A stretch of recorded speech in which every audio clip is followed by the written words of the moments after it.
Welcome to Burlap Teachers. Enjoy the video. In this video, I will explain how to reset Toyota Sequoia maintenance light, updated. Start by parking on level ground, setting the parking brake, and turning the ignition to on without starting the engine. Press the trip meter button until the odometer shows trip A, then hold the trip button for about 10 seconds until the maintenance light blinks or resets. If it does not reset, repeat the sequence calmly and check the owner manual. In this video, I will explain how to reset Toyota Sequoia maintenance light, updated.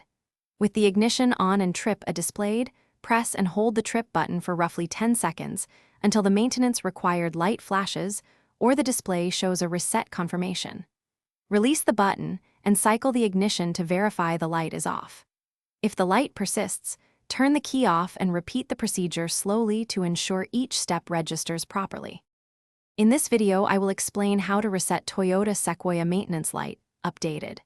Quick recommendation: I love reading while I wait for service, so the Kindle Paperwhite is perfect for downtime and shop visits.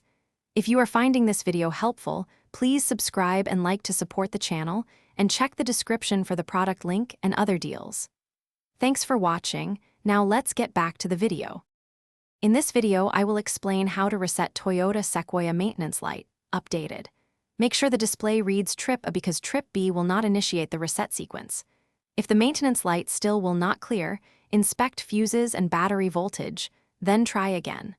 Always allow about 10 seconds of continuous pressure on the trip button and avoid releasing too soon. When in doubt, consult the owner manual for model-specific guidance. Thanks for watching. Consider subscribing if this video helped you.